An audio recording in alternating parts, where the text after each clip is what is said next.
This man, Wade Wilson, is accused of brutally murdering two Cape Coral women, Christine Melton and Diane Ruiz. He's been in jail since 2019 awaiting trial. And recently, he sent us dozens of letters with some wild accusations. Tonight, for the first time ever, and from jail, he's talking.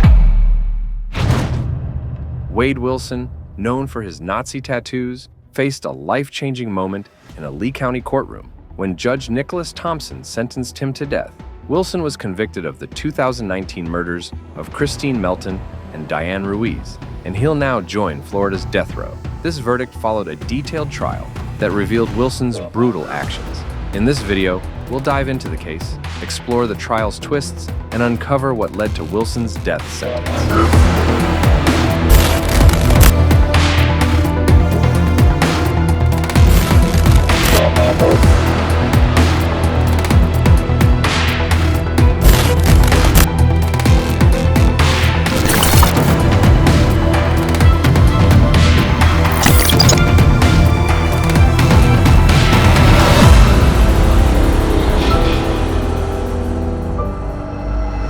This is the story of Wade Wilson, a man whose life spiraled into darkness. Born on May 20th, 1994, Wilson was given up for adoption and grew up in Tallahassee, Florida, where he attended Chiles High School, class of 2012. Though his early life might have seemed ordinary, his appearance was anything but. His face is covered in striking tattoos, including stitches, a swastika, and the word glory in cursive. These tattoos hint at a troubled past and a darker side of his personality, leading to the infamy he would come to know.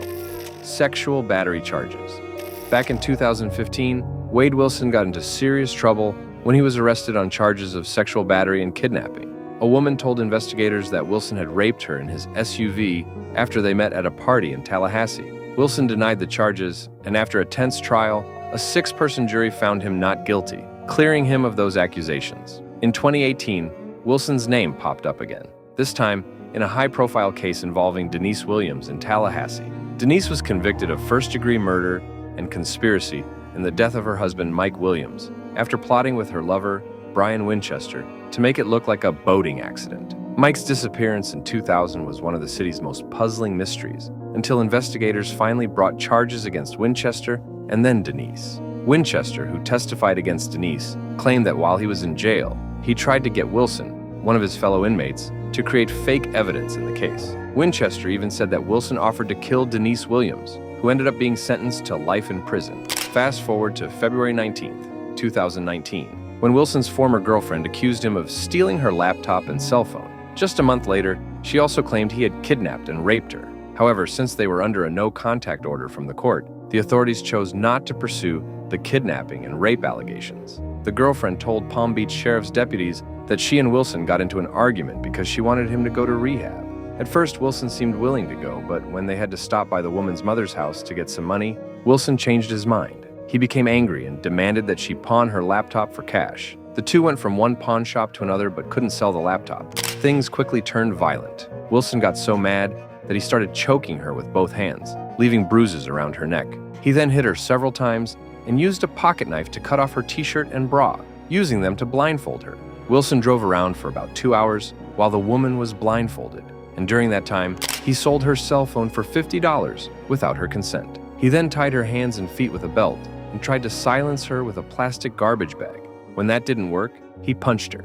After a while, Wilson apologized, untied her, and let her use the restroom at a gas station in Key Largo. But the ordeal didn't end there. Wilson drove to another gas station, got into a different vehicle, and left, abandoning her.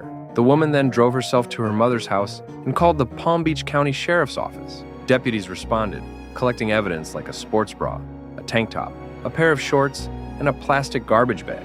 Later, in September 2019, Wilson pleaded guilty to pawning stolen property in the case involving his ex-girlfriend. He got credit for time served and was put on probation.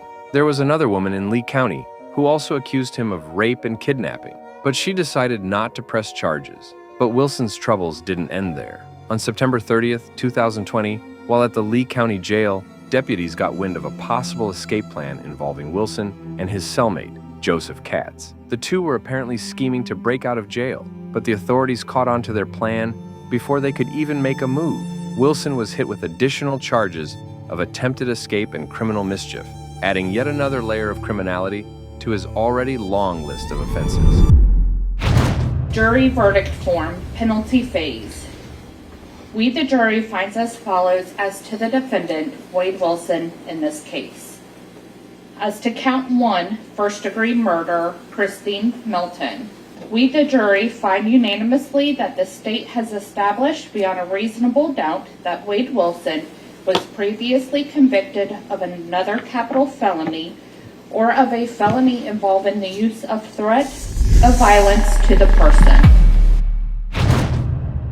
On April 20th, 2023, a K-9 unit discovered narcotics at the Lee County Jail, hidden near landscaping rocks. They found a gray grocery bag with 2 Ziploc bags containing methamphetamine, cigarettes, lighters, and pills. It was revealed that Wade Wilson and other inmates were involved in smuggling these drugs. The K-9 sniffed out the drugs around 6 a.m. outside the jail on Martin Luther King Jr. Boulevard. The arrest report indicated that Bobby Hitchman, an inmate trustee, brought in the drugs, which were then passed to Daniel Mulcahy and distributed to Wilson and Edmilson Martins. Jail call logs showed Wilson discussing the drugs with Bonnie Wiggins, confirming his involvement. On June 12, 2024, the verdict was finally in. Wade Wilson was found guilty of the 2019 murders of Christine Melton and Diane Ruiz on all 6 counts, including first-degree murder. All 12 jurors agreed.